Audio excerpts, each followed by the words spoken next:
2026 সাল আসার 3 দিন আগে আমার ছোট্ট বাবাটা গুটি গুটি পাইয়ে চলতে চলতে এই 2 বছর পূর্ণ হয়ে গেল। ডিসেম্বরের 28 তারিখ আমার ছোট্ট বাবাটার জন্মদিন পূর্ণ হয়ে গেল। সবাই আমার ছোট্ট বাবাটার জন্য অনেক অনেক দোয়া করবেন। এই তো আপনাদের ভাইয়ে বাজার নিয়ে আসছে। আসলে আমার ছোট্ট বাবাটার যখন জন্মদিন একটু ভালো মন্দ ওদের খাওয়াতেই হবে, তাই না? এই জন্য আপনাদের ভাইয়ে বাজার নিয়ে আসছে শসা, গাজর, পেঁপে, কাঁচামরিচ, তারপর হচ্ছে মুরগি।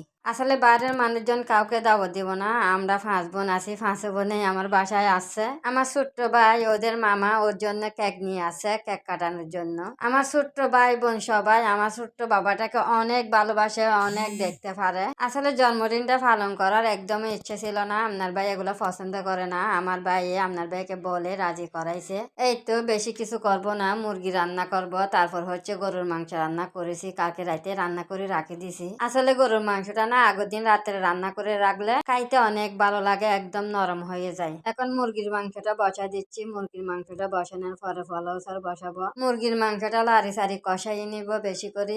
আসলে গরুর মাংসটা মাগি ঝুঁকি বসাই দিলে হয়ে যায়, কিন্তু মুরগির মাংসটা ভালোভাবে কষাইয়ে যদি রান্না করা হয় খেতে অনেক ভালো হয়। একদিকে মুরগির মাংস কষাতে দিয়ে দিছি, এদিকে ডিমগুলো সিদ্ধ দিয়ে দিব। আমি 14টার মতো ডিম দিয়ে দিব, কারণ আমার মেয়ের বান্ধবী আসবে কিছু কয়েকদিন। আসলে বড়দেরকে খাওয়ানোর চেয়ে ছোট ছোট বাচ্চাদেরকে যদি খাওয়াতে পারি, ওদের মনগুলো যদি খুশি করতে পারি, আমার অনেক ভালো লাগে। ওদেরকে সামনে বসাই খাওয়ানোটা মনে অনেক খুশি লাগে, অনেক তৃপ্তি পাই। এই তো আমার মুরগির মাংসটা হয়ে উঠছে, মোটামুটি হয়ে গেছে। আর 5-10 মিনিট হলে হয়ে যাবে। মাশাআল্লাহ, কালারটা অনেক সুন্দর হয়েছে। আমি মুরগির মাংসতে কয়েকটা আলু দিয়ে দিছি, এটা ভিডিও করতে একদমই ভুলে গেছি, কারণ বাচ্চারা মাংস চেয়ে আলু বেশি পছন্দ করে, এই জন্য আলুগুলো দিলাম। এই তো আরেকদিকে ভাত বসাই দিয়েছি। আসলে আমার মনে হচ্ছে দেশিটাতে ভাতগুলো ধরবে না, 2 কেজি চালের ভাত, মনে হচ্ছে দেশিটা ছোট হয়ে গেছে, পাল্টাই দিতে হবে। শাকগুলো আমি লাড়ি সারি একটু ভাজি করে নিয়েছি, তারপরে এখন পানিগুলো দিয়ে দিচ্ছি।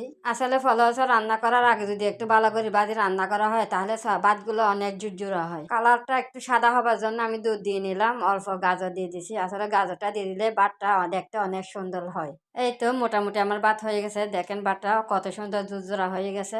ভাতের মধ্যে গাজরটা দেখতে অনেক ভালো লাগতেছে আমার কাছে। আপনাদের কাছে কেমন লাগতেছে বলবেন সবাই। আসলে এরকম কিছু ভালো মুহূর্তের সময় যদি বাচ্চাদেরকে খুশি করা হয়, তাহলে বাচ্চাটার মনগুলাই অনেক ভালো থাকে, খুশি থাকে, মার উপর বিশ্বাস থাকে, আনন্দ থাকে আলাদা একটা। একদিকে আমি কিছু নাস্তা রেডি করে নিচ্ছি, কারণ আমার বোন আর আমার মেয়ের বান্ধবীরা আসবে, ওদেরকে দিব।